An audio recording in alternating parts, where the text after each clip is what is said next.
Eu estou aqui a bordo do Banzeiro da Esperança. Nós estamos no Baixo Amazonas, em direção a Parintins. Saímos de Manaus ontem à noite.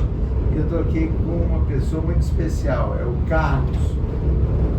Carlos, nosso presidente da Associação dos Moradores da ANS do Mamirauá, Amurumã, que é uma instituição parceira de muitos anos.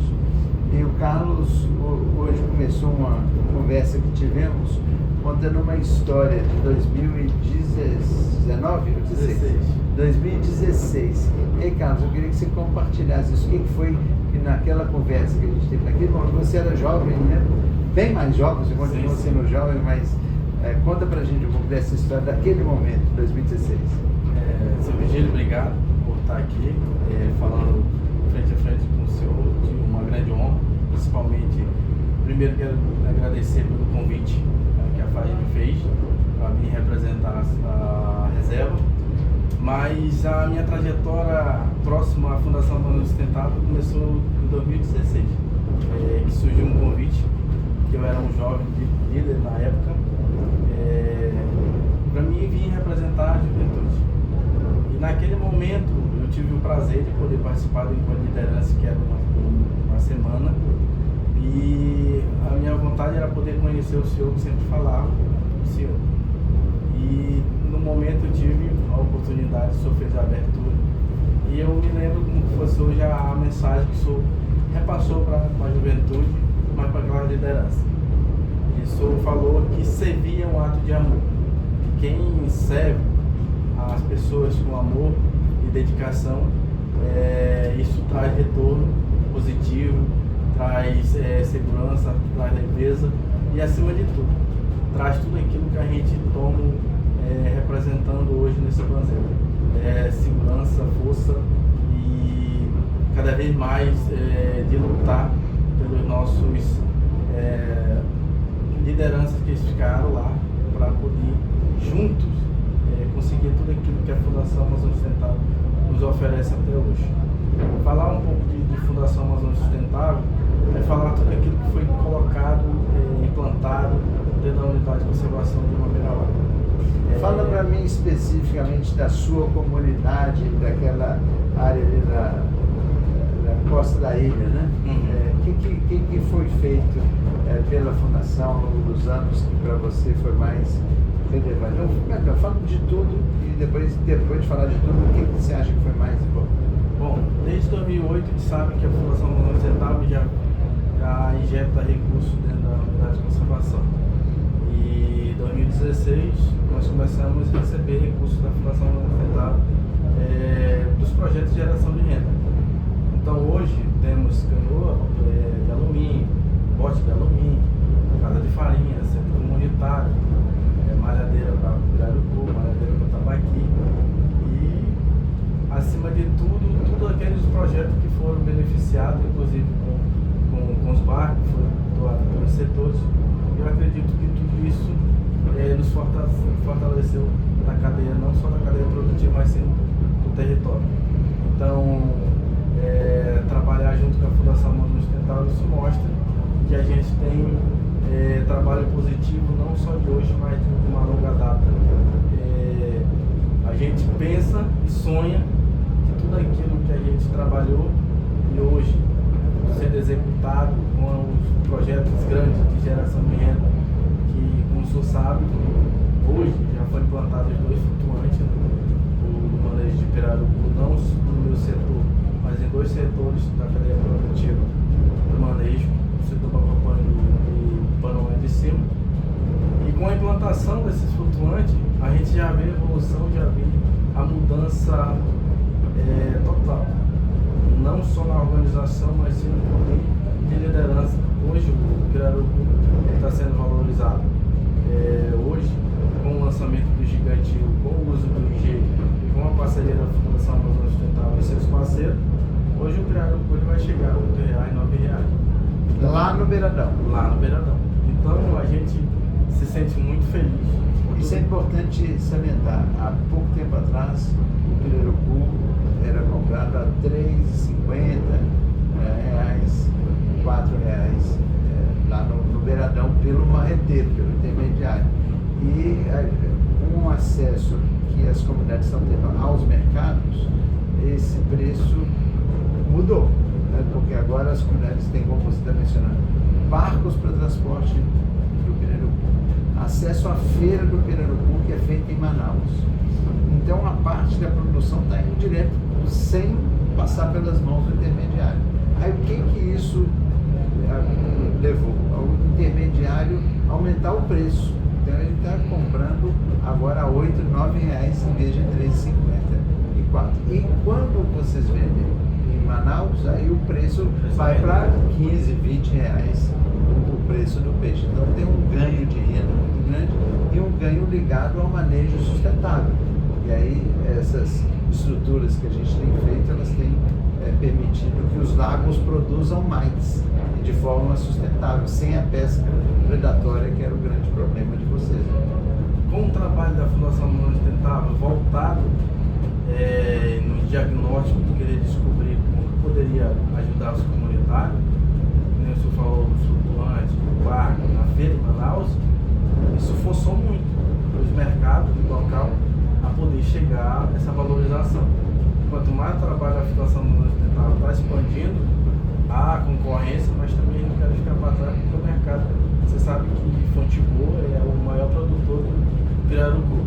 E quanto mais projetos sendo implantados dentro da unidade de conservação, isso vai gerar um impacto muito grande, não só para o comprador, mas sim para a geração de renda das pessoas que realmente trabalham, pessoas que cuidam, as pessoas que realmente merecem por aquilo que a Fundação Amazônia Sustentável tem um olhar a mais, que é o ribeirinho. Uma coisa que eu lembrei aqui, Carlos, quando a gente está falando, foi o investimento que a gente fez da salgadeira lá do pirarucu e toda a estrutura para congelar o peixe, para fazer o pirarucu seco, né, o bacalhau de pirarucu. Hoje nós temos uma parceria com a Fundação Amazônia Sustentável na questão da salgadeira caboclo. Estamos no processo da retirada do CITES e do certificado de origem, né? E o que a gente traz disso? O que a Fundação Amazônia Sustentável trouxe para os comunitários? No passado, o peixe ele tinha muito comprometedor na questão de trazer ele mole nos frigoríficos dos barcos. Os barcos não têm muita segurança, não tem um frigorífico adequado. Hoje não, hoje ele pedra na salgadeira. Ele passa por um túnel de congelamento. E quando ele for embarcado, ele já vem duro, não precisa de gelo, não precisa de só armazenar. Então a qualidade dele não se compromete. Então isso dá segurança também do produto chegar com qualidade no mercado e em Manaus. Certo. Agora, Carlos, vamos olhar para o futuro. Isso tudo que você estava falando é sobre o que já conseguimos. E qual que é seu sonho, você como presidente da Amurban? O que você diria que é o mais importante nesse contexto que nós estamos agora, onde a mudança do clima está afetando todo mundo e em especial vocês com essas cheias que nós tivemos muito grandes em 21 e 22, depois das grandes secas em 2023 e 2024. Isso está impactando vocês, né? A pesca, a vida. Quais são os principais impactos na vida hoje dos moradores de Mamirauá? Bom, antes de eu entrar no contexto, a gente fica um pouco emocionado de 2 anos que aconteceu no passado e a gente não pôde fazer muita coisa. Nem a Associação Mãe foi o manejo que foi afetado 2 anos.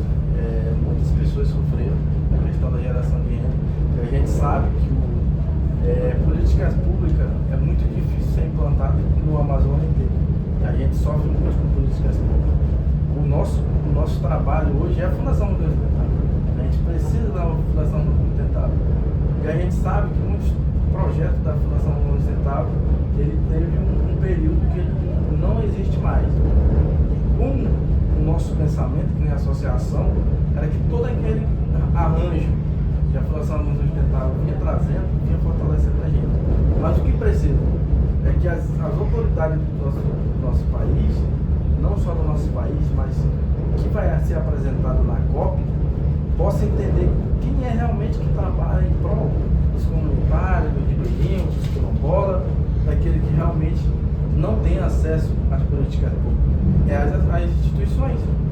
instituições que precisam ter um olhar diferente pelo governo municipal, pelo governo estadual, pelo governo federal.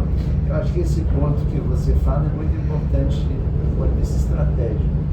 Nós temos que trabalhar com a melhoria das políticas públicas, mas ao mesmo tempo ter consciência que as políticas públicas têm uma série de limitações.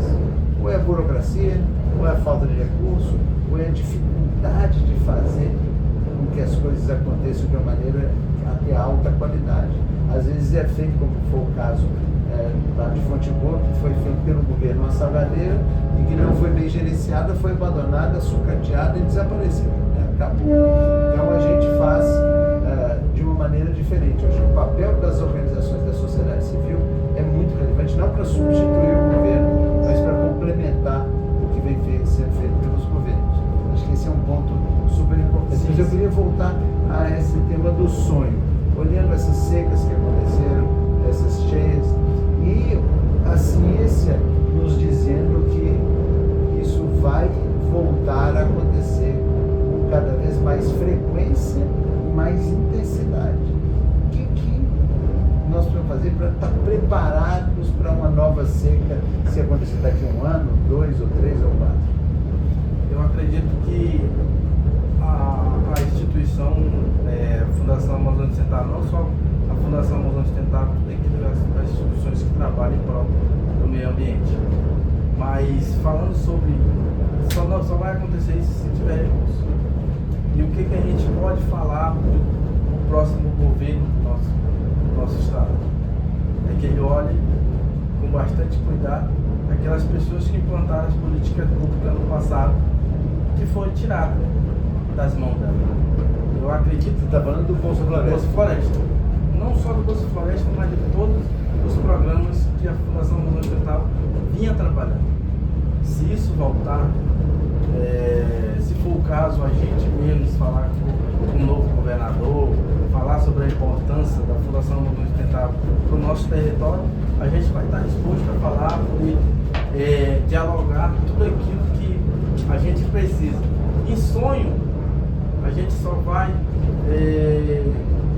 parar de sonhar quando o ribeirinho ter o seu conhecimento de fato, ter toda aquela política pública reconhecida, ter um banheiro de qualidade, ter uma casa de qualidade, ter água, ter educação e saúde. Então vamos lá. Banheiro de qualidade, água, saúde, educação, moradia de qualidade, renda, mulheres, internet, mulheres e jovens. Agenda de mulheres e agenda de jovens. E principalmente